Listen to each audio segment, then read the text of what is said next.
Hi everyone, welcome. So this is another training talk. It's all about energy systems and the key components, if you like, of the training plans that we're doing in the Northeast Project. So I'm recording this straight after Brass Monkey. It's Monday morning. Um, what a successful day we had yesterday. Obviously, I'm still in a bit of a daze myself from a coaching standpoint, as an athlete standpoint. 83% of the club achieved a PB who were running it. And the other three, two were returning from COVID and laid down a fantastic performance, and the other was the fastest time they've ran since 2015. So practically everyone smashed the race itself, and I think it was a fantastic showcase of everything that we've been doing here at the club, the work we've been putting in throughout the winter, throughout the summer, that's led to it, people's dedication, people's consistency and discipline in executing the plan and executing it all on race day together.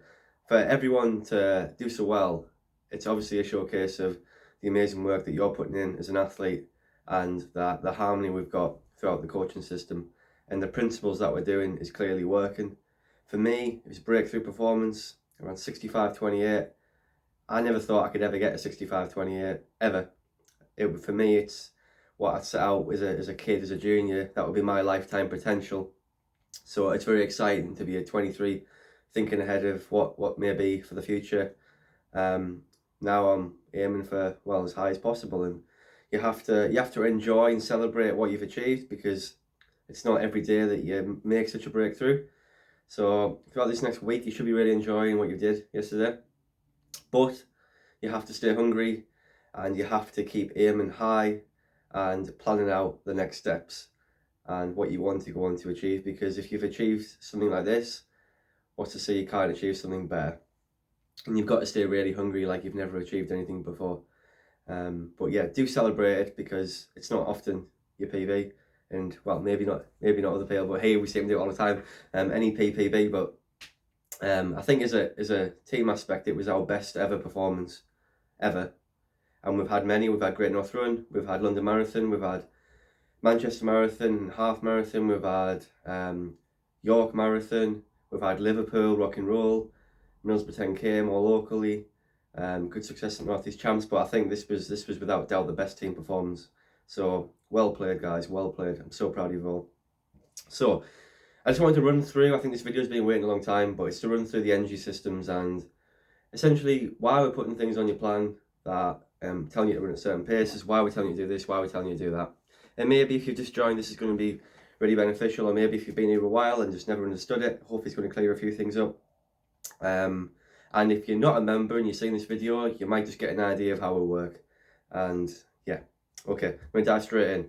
So the 6 key elements, if you like, of what makes you a good distance runner are, first one's your cardiovascular system, so your heart and lungs, respiratory system and all that. And then you've got your muscular system, okay? Then you've got the other components. These are sort of elements of those two, but it's your lactate threshold, it's your VO2 max, it's your running economy, and it's your top end speed. Those 4 things are sub-elements of your musculoskeletal system and your cardiovascular system. But that's what training is about. It's about improving all these systems, okay? So just describe what they are, I guess. So starting with lactate threshold, it's obviously, it's not obvious, but it's the pace you can run for 1 hour. We say this a lot to our people, but it's the pace you can run for 1 hour in a race.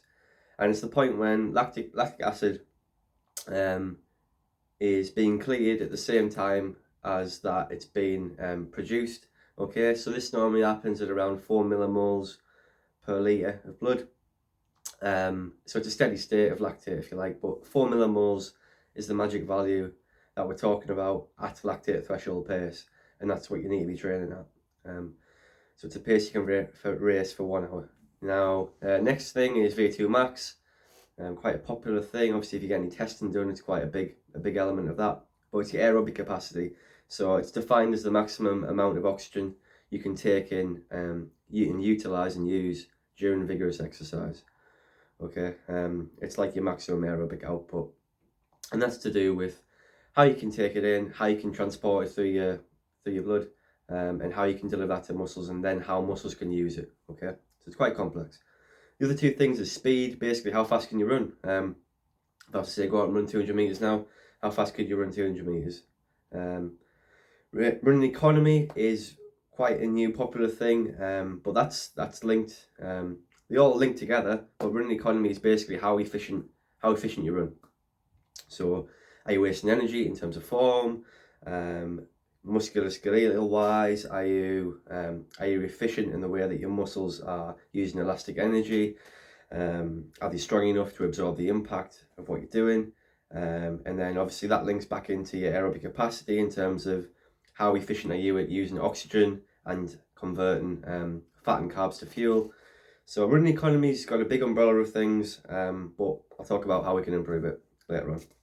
So next bit is basically the goals of a training plan. So you've got the elements. What's the goals of a training plan? So the goals of a training plan, in a nutshell, I think I wrote down 6 here. So 6. So number 1 is to improve the body's ability to transport blood and oxygen. So that's essentially, you breathe in. How can you get that oxygen to work in muscles as fast as possible, and then how can you use that to produce energy to then run fast? Okay. Number 2 is to increase the ability of muscles to effectively use oxygen to make energy. So that's more about inside your muscle cells. So that's to do with your muscular system, of course. And now we're talking about mitochondria. I'm trying not to make this too scientific. I'm trying to make it as simple as possible. But that's to do with your mitochondria and how you bring in oxygen in cells and use it. And I'll tell you what workouts help with that. Number 3, very important, is to shift your lactate threshold curve further to the right, or to further faster running speeds, if you like. So we're shifting the point of our lactate threshold to faster speeds. That's a massively important thing, and you can see that in your training progression. If you have progressed, that it's an element that you'll see straight away. Number 4 is increase VO2 max. So obviously if you increase your maximum aerobic capacity, how much oxygen you can take in, deliver and use, for you're going to run faster. Obviously faster speeds require more oxygen. Number 5, another goal of a training plan is to improve your top end speed, of course. I think it's an overlooked aspect. I don't think we do it. Personally, I haven't done it enough in the last 6 months, and a lot of other setups don't do it at all. But it's to improve your top end speed. The faster you can run a mile, the faster you can run a marathon, yeah? Number 6, I've got down lower the energy demand of running. So that's running economy. So improve running economy. Now that is to do, I think a lot of it is to do with the S&C we're doing, the strength and conditioning, especially the heavy lifting that we're bringing in. It's to do with more work on the track that we're starting to implement. But yeah, I'll explain how we can do all that stuff. But obviously all those elements, all those goals are dependent on your event. So they're very event specific. We've got to cover them all, but of course if you're training for a marathon, you got to focus on some elements more. If you're training for a mile, you got to focus on other elements more. But that's for your coaches to work with you and decide on that. So now the bit that we've all been waiting for. Now it's all about the energy zones. So those paces you see on your final surge, and for those who don't know what that is, that's our training app that we give out our training plans on. So these paces are all linked to a training intensity, and I'm going to tell you why we do it. We've got easy pace, right? Easy pace is 65 or 60%, really easy, 60% to 75% of max heart rate or effort. And the benefit of this is what we're going to do for 70 to 80% of the week, or what we should be doing for 70 to 80% of the week. It's the backbone of our training week, if you like. You can't get burnt out easy running. It's comfortable, it's got no strain, it's relaxed, it's conversational pace, yeah? But it's got all sorts of adaptations. It's got increasing the size of your left ventricle, which pumps the blood all around your body to your working muscles. It's increasing your capillarization, so more blood vessels around your muscles transport oxygen quicker, yeah. Things like increase the number and size of mitochondria in your muscle cells. So these little things use oxygen to make energy. The more them you got and the bigger they are, the faster you run. And also it's got an S&C element to it.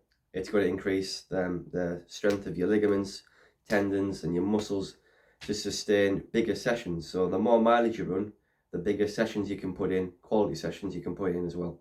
Okay, well there's loads of benefits of easy running. That's why we've got to do a lot of it. Then we've got marathon pace, which a lot of you will be doing without realising it. Even if you're not training for a marathon, we do recommend it still.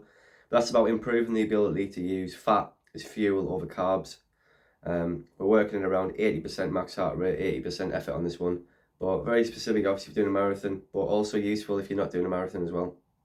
It's going to make you a more efficient runner, so improve economy, and it's going to improve your ability at muscle cells to use oxygen more efficiently, because if you use fat, we've got fat to last 800 miles of running and walking, whereas we've only got enough carbs to last 18-20 miles. So the more fat you can use, the better than carbs. Then we've got threshold pace.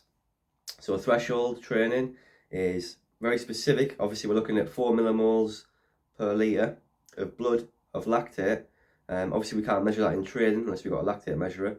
You'll see the Ingebrigtsen's doing that a lot in training, but yeah, unfortunately, we can't really do that. It's not practical either.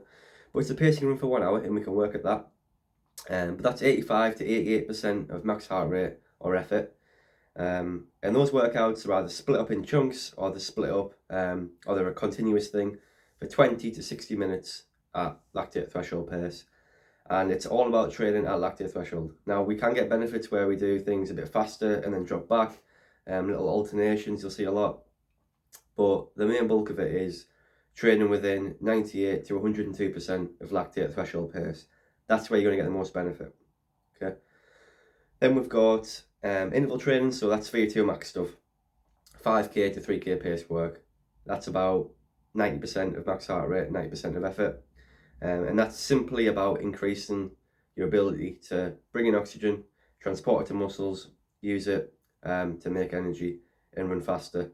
Again, similar elements to adaptations to easy pace, but we're stressing our system at 100%, so it's race specific.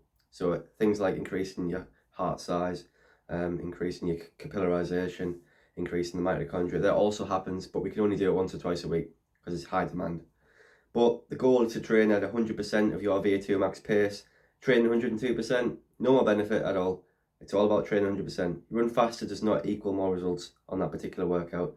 It's about accumulating volume at VO2 max, not at faster than VO2 max, which is 5k to 3k pace. Okay, very important. The last bit is mile pace work. That's about improving running economy. You get the best bang for your buck at running at mile pace to improve running economy. In terms of heart rate, it's 100% max heart rate, or a bit more if you like. It's improving your ability to use energy at sub-maximal paces as well. But yeah, it's improving speed and running economy. That's one of the elements, of course, of the goals of the training plan. And a lot of people don't do it enough. And you need good recoveries on that because you want to be economical. Your form wants to be good. And yeah, that's mile pace stuff. Coming to the end of the video, I've only got so much storage left on this.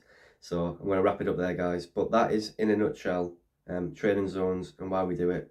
If you've got any questions, do drop a comment on it. And yeah, we'll happily explain more in training, and we're always developing. But well done the weekend, everyone. Cracking work, and look forward to working with you more and achieve more greatness. Keep the good work.